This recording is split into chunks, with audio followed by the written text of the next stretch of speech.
Hey guys, welcome back to Bearded Lumber. Matthew, and I appreciate you tuning in. If you just watched Matthew loading that log up, we've been sawing some big white oak, red oak. I mean big.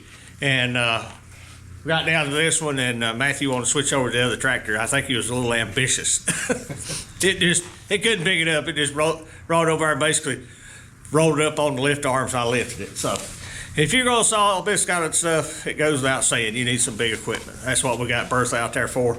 But this was the last of the big ones. The rest of them are 12, 16 inch type stuff. Today's video, we're kind of in the third part of this, cutting a big custom order for a customer.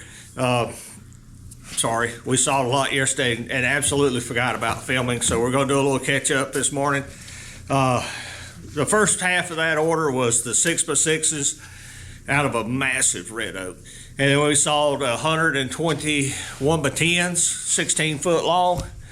And then we was going down the list, and I kind of prioritized them in order of importance based on the lumber, the logs that I had to saw from. So we started with the 6x6s, and then the 1x10s, and the next thing was 27 2x12s, and we wanted those good quality. And then we're down to 2x6s. We needed 16, 20, 2x6s, 16 foot long. And we need 4 or 5 more this morning. That's kind of the end of that. And then we're gonna do 2x4s. Now I'm calling them 2x4s, even though I'm sawing them 1 5/8 inch by 3 5/8. It's a whole lot simpler rolled out of my mouth to say 2x4s. So we need 54 of those this morning. And we still need 100 1x4s. We've got about 20 or 30 that we've collected out of our flitch pile along the way. And the customer also wanted 100 2x6s, and we don't have logs for it. So he's gonna have to make a choice. I know he's got some more because I talked to him yesterday. Either bring us some more material, or we can saw some out of pine and make his framer happy because he's framing with 2x6s pine instead of 2x6 oak. But that's for customer to make decision. Like I say, the purpose of the video is kind of drilling down that list to fulfill what the customer wanted. In this case, it'd be the framing contractor. What he wanted to get out of it, get him the best of the hardest to get first, being the 6x6 posts and the 2x12s and the 1 inch boards. Because the 1x10s are going to be the siding, and I want those to be the prettiest they can be because that's what you're always going to see. If you've got a 2x6 with a knot in it, who cares? You know, nobody's going to see it anyway. But a big old 1x10 hanging there on front of the wall that could have been better than it was, yeah, it makes a difference. Okay, let's talk about sawing on odd dimensions. You guys that are new to wood misers, sawing 1 inch boards, 1x6, 1x8, 1x10 is real easy. You can use the computer, you can use the scale, you can use your brain. Sawing 2x10s is easy. Now, let's talk about sawing odd dimensions. I'm sawing 1 5/8 inch by 3 5/8. Purpose of that is to try to get to a nominal 2x4 as this wood dries down a little bit. My goal is in a month, 2 months, when it's evacuated a good bit of moisture, that it's a good 1.5 inch by 3 1/2. And if it's just a hair more, that's fine too. So how you get that in your brain? It takes a little time. Sometimes you have to break out the pencil and do math, but I've done enough of them the last day to know that 1 5/8 inch times 2 is 3 1/4, times 4 is 6 1/2, times 8 of them is 13. So when you go to setting up your cant, you need to know these numbers in your head ahead of time. So if I got a 14 inch cant, well, I know I can get a 1 inch board, and then from 13 down, I can get 8 more 2x. So that's just something you have to play with, something you have to learn. The simple set does not help you with that, other than the fact you can set your 1 5/8 inch, but you need to know where to start at, whether it's 13, 6 1/2, whatever. A lot of times, if I throw a can up there and it's below 13, I'll pull my mill down to 13, hit the simple set, hit down, and it'll go whoop, and I don't even have to do the math that 1 inch and 1/8, 1 5/8 off of 13 is 11 3/8. but it saves me doing the math. If I'm right there, if I'm one cut below 13, I'll just bring my mill down to 13, engage it, drop the button, and it'll drop 1 inch and 5/8. There we go. So I struggle with it. I've sawed for years, and anytime you're sawing off of an even number, when you're sawing not on an even number, it requires more thinking. There's nothing wrong with writing a cheat sheet. You can take a Post-it note and write 13, 11, 3/8. You write each one of your numbers down that you're going to hit on the way down. And if you get an odd size cant, you can look at it and say, well, instead of 6 1/2, that's what, 7 1/2, 8, 8 1/8. You know that if you set your mill at 8 1/8, you'll get 5 cuts from there at the bottom. So, just a little tech tip. I hope it helps. Nothing to do to make it easier than just to get out there and do it. More repetition, the better. So enough talking. Let's get everything geared up. We'll start sawing. We're shooting for 2x4, 2x6s first. We need 5 of them. Then we're going to drop to 2x4s and 1x4s. So there should be very little waste, because if it won't make a 2x6, a 2x4, or a 1x4, there ain't much good left in it. So let's get to it, guys.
Okay, guys. Hope you enjoyed watching that. If you've seen the smoke coming out my ears, was doing some heavy math there a time or two.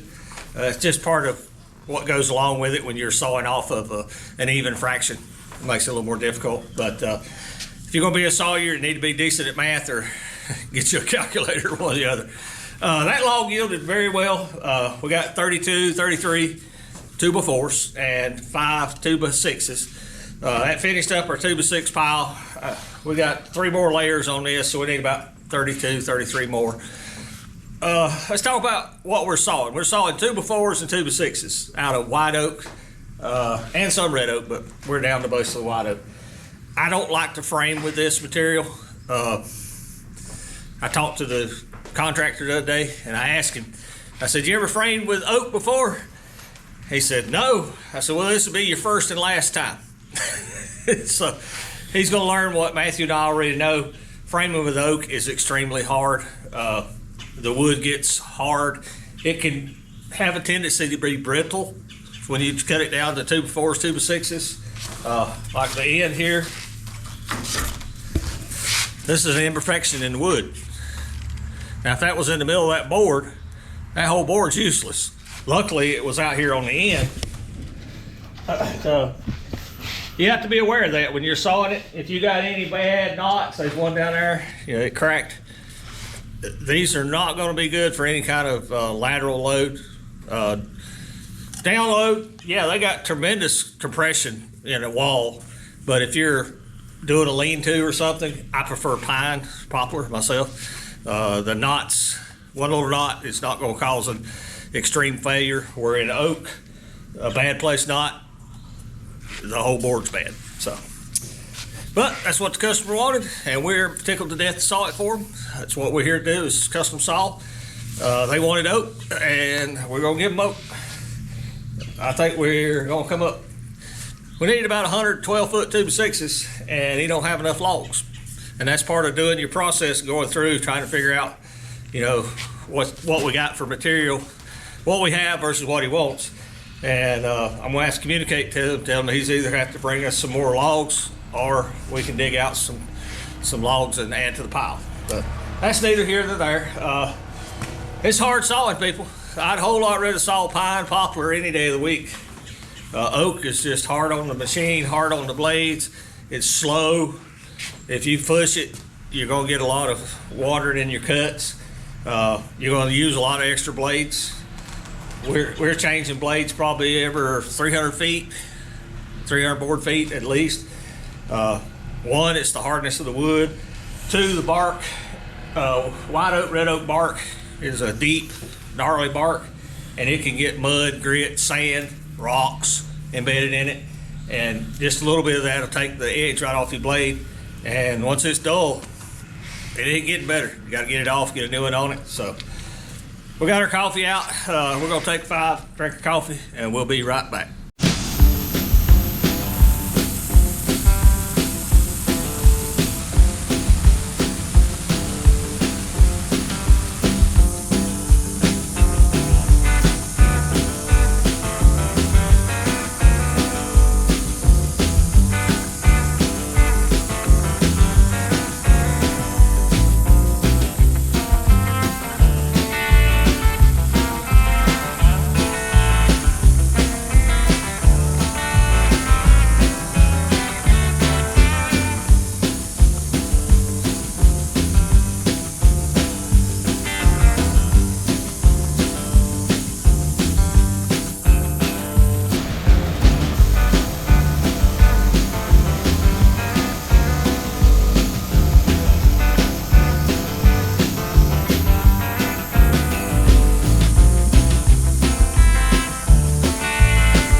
Okay, guys, it is first week of November here, and we've had to run the fans today. It was 80 plus degrees. I actually turned the air conditioning on in my house for some reason. Whew. We'll get cold weather, probably tomorrow. So welcome to the South. If you don't like the weather, wait till tomorrow, it changes. We got the rest of what we can do done. We sought out the quantity of 2x4s they needed. Needed 100 of the 1x4s. We got that. We're missing 100 2x6s. Communicated with the customer. You always got to do that. He's got, and I knew ahead of time he had more logs, so he'll be coming next week with 3 or 4 more big logs. We'll cut the 2x6s out of, but it's a heck of a job sawing white oak, red oak all week. Monday and Tuesday, we had a lot of customers come by and things going on, but since then we've been head down, elbows up, just getting it. Been a good week. Thankful for it. Can't tell you how much, guys, we appreciate you watching. We passed 6,000 subscribers.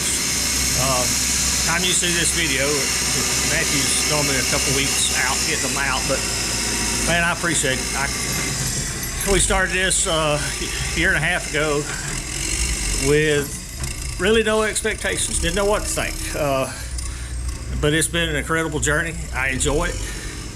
I enjoy talking about sawing wood, enjoy talking about my family. It's a joy to talk about things that you enjoy. And I've never been a public speaker, never, and I always wondered why. I wasn't talking about something I really felt passionate about. If you're passionate about a subject, you're well knowledgeable, you're well understood. You will make mistakes, I mean, but you're passionate about what you're talking about. And I'm passionate about sawmilling. I thoroughly enjoy it. So it comes as no effort really to talk about what we're doing every day. Now, I am surprised that so many people want to watch, and I'm greatly appreciative of it, as well as Matthew. It's just us, what we do every day. Trying to keep the wheels turning, a little small business in Western North Carolina. I mean, I had a corporate job all my life. I could go back to it today doing what I was doing. I don't want to. I like what I'm doing. I like working with Matthew all day. I like being around his grandchild, you know, when I can, as well as my other grandkids. Maybe one day they'll be interested in what we do. That's up to them. But I tell you, this is a job, people. Sawing oak every day is rough on you. Tell Matthew my hands hurt from yesterday sawing them big 2x12s, handling them. But we're getting toughened up to it. That's going to do it for this video. As always, big shout out to Joe Main. I get some comments every now and then about us advertising for him. Look, he don't give us a dime. He's just a great individual. He's a great asset to my business, and he's a great asset to Wood-Mizer now. I don't know who made the call to hire him. They did a good job. They hired a great man that'll help them go places. But like I say, he'll be up here eventually. We're going to do an interview with him, and I'll find out more about his job description. But I know he can sell you blades, and I'm sure he can sell you other stuff. But if you need blades, you need consultation on blades, give him a call. His information, phone number will be in the description below. He is a blade expert. So that's going to do it. Big shout out to Matthew and Solomon doing our videos. Check out Third Beard Fishing if you get a chance. That's going to do it for today, guys. We appreciate you watching. Can't tell you enough. If you would, like, subscribe, and share. We'll see you back at the mill. Thank you for watching. Here's a video selection and a playlist suggestion. Click here to subscribe for more great content. We'll see you at the mill.